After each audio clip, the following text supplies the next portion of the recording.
अरे भाभी जी का कॉल इस समय?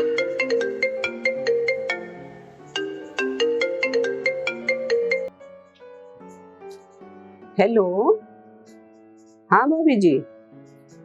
अरे क्या हुआ? अरे इतने घबराए हुए क्यों? बोलो बोलो आराम से। हाँ बोलो बोलो। नहीं पहले आप रिलैक्स करो फिर बोलो। हाँ ये कैसे हुआ? अरे भाई सगाई टूट गई? ऐसा क्या हो गया? ऐसा क्या था भाई? ओहो। अरे भाई नहीं तो क्या बात क्या बोली उन्होंने? अच्छा ऐसे डिमांड कर रहे थे? भाई हमारी लड़की इतनी अच्छी इतनी पढ़ी लिखी और वो इस तरीके से बातें बोल रहे हैं और इतना अच्छा पैकेज है इसका तो, और आज के जमाने में इस तरह से डिमांड कर रहे थे? ओहो। नहीं नहीं देखो आप परेशान मत हो, जो भी बात होगी ना अपन अच्छे से उसको सॉल्व करेंगे, आप ऐसे परेशान नहीं हो, है ना? नहीं नहीं मैं आती हूँ आपके यहाँ।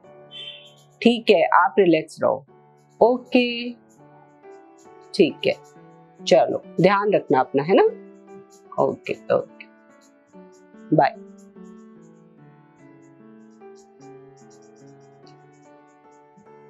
ओहो, इनकी बेटी की सगाई टूट गई। ये तो एक न्यूज़ है, जल्दी से ना अपनी दूसरी फ्रेंड को बताती हूँ।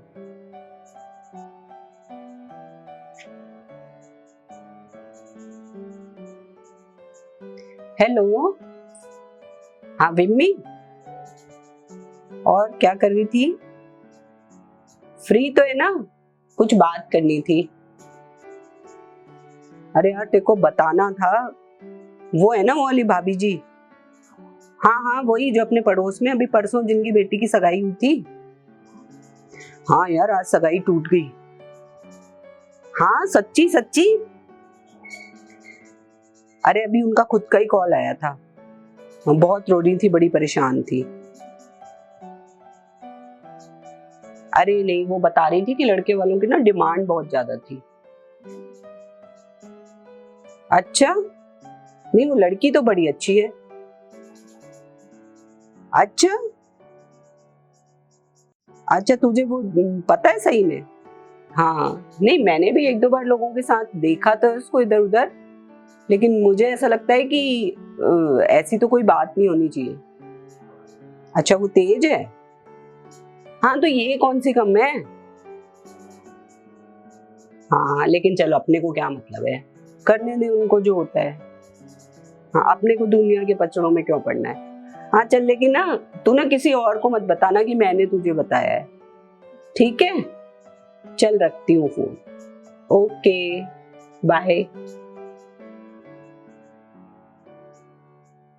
तो ये तो केवल एक एक्ट था आपको ये दिखाने के लिए कि ऐसा हो सकता है, पर जनरली नॉर्मल लाइफ में भी हम इस तरह की प्रॉब्लम्स को फेस करते हैं।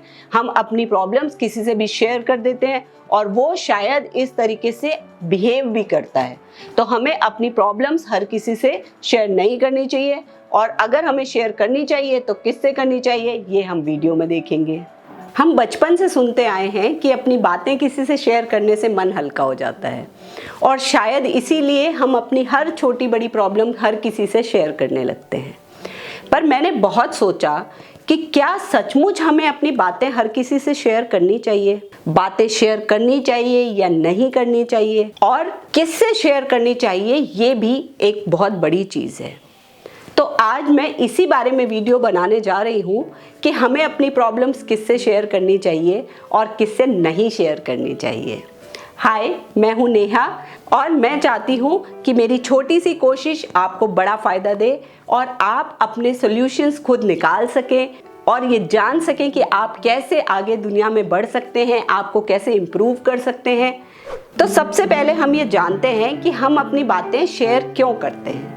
जैसा कि पहली बात तो यही है कि हम सोचते हैं कि हमारी बातें शेयर करने से हमारा मन हल्का हो जाएगा, और दूसरी बात यह है कि हम अपने फेवर की बात सुनना चाहते हैं। तीसरी बात हम अपने आप को सही साबित करना चाहते हैं, और चौथी बात यह है कि हम लोगों की सिंपैथी चाहते हैं।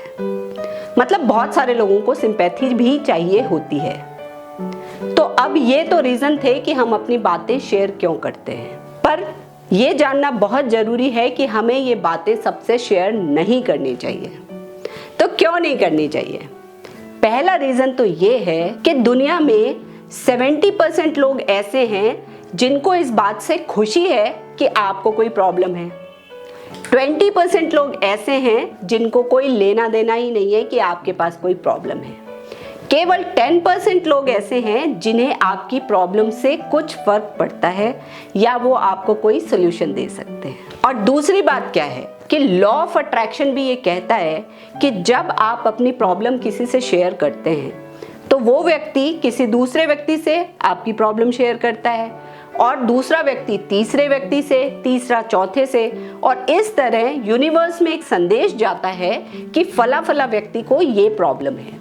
तो जब प्रॉब्लम के साथ आपका नाम जुड़ जाता है तो वो कई गुना मल्टीप्लाई होके वापस आपके पास आ जाती है। तीसरी बात ये है कि हमें अपनी प्रॉब्लम इसलिए भी शेयर नहीं करनी चाहिए कि people don't care about you. उन सबके पास अपनी अपनी इतनी प्रॉब्लम्स हैं और उनके पास टाइम ही नहीं है आपकी प्रॉब्लम्स के बारे में जानने का या सोचने का, तो हमें उनसे अपनी प्रॉब्लम्स क्यों शेयर करनी चाहिए? चौथी बात ये है कि अगर आपको कोई प्रॉब्लम है तो दूसरा व्यक्ति आपको अपनी समझ के हिसाब से राय देता है, और वो इतना समझदार है या नहीं, या वो फील कर पा रहा है कि एक्चुअली आपको क्या प्रॉब्लम है, तभी तो वो आपको सोल्यूशन देगा ना। और कोई दूसरा व्यक्ति आपकी फीलिंग्स को नहीं समझ सकता। और कई बार हमें पर्सनल प्रॉब्लम होती है तो वो दो लोगों के बीच की प्रॉब्लम है, तो बेटर यही है कि हम दो लोग बैठ के उसका सोल्यूशन करें। अगर हम उसे किसी तीसरे व्यक्ति से शेयर करते हैं तो वो केवल हमारा पक्ष सुनता है और वो हमारे हिसाब से ही राय देगा।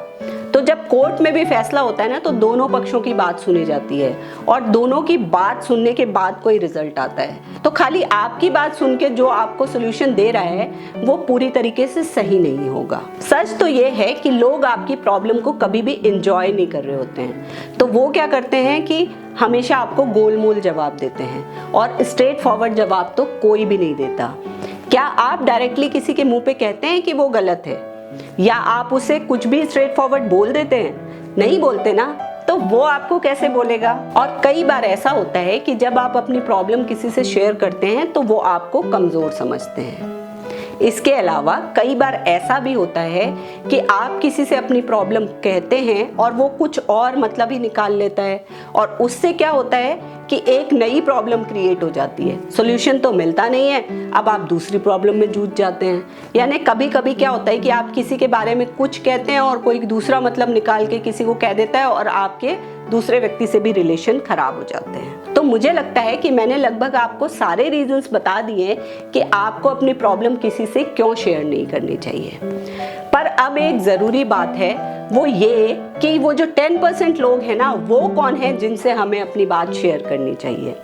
तो वो जो 10% लोग हैं ना, वो आपके क्लोजेस्ट पर्सन्स होते हैं। या तो आपके पेरेंट्स होते हैं, या आपके सिबलिंग्स होते हैं, या आपके बच्चे होते हैं, या आपके क्लोजेस्ट फ्रेंड्स होते हैं। तो उन लोगों से जब आप बातें डिस्कस करते हैं, अपनी बात शेयर करते हैं, तो वो आपकी बात को समझ पाते हैं और वो उसे अननेसेसरली दूसरों तक नहीं फैलाते। और अपनी प्रॉब्लम शेयर करना भी बहुत जरूरी है। ऐसा नहीं होता कि आप घुट जाएं और कोई डिसीजन नहीं ले पाएं। लेकिन मैं आपको एक बात और बताना चाहती हूँ कि प्रॉब्लम चाहे छोटी हो चाहे बड़ी हो, उसका सॉल्यूशन जरूर है, और वो जिंदगी से बढ़ के नहीं है। तो आपको सबसे पहले कोई भी प्रॉब्लम हो, धीरज और धैर्य के साथ उसका सामना करना चाहिए, आराम से उसको सोचना चाहिए और उसका कोई सॉल्यूशन निकालना चाहिए। अपने आप में हिम्मत रखना चाहिए। और सबसे सच्ची बात यही है कि यदि आपको कोई प्रॉब्लम है तो उसका सबसे अच्छा सॉल्यूशन आप खुद ढूंढ सकते हैं। Only you can help yourself. तो अगर आपको मेरी वीडियोस पसंद आ रही हो तो प्लीज़ उन्हें लाइक, शेयर और सब्सक्राइब करें, और बेल आइकन दबाना तो बिल्कुल नहीं भूलें।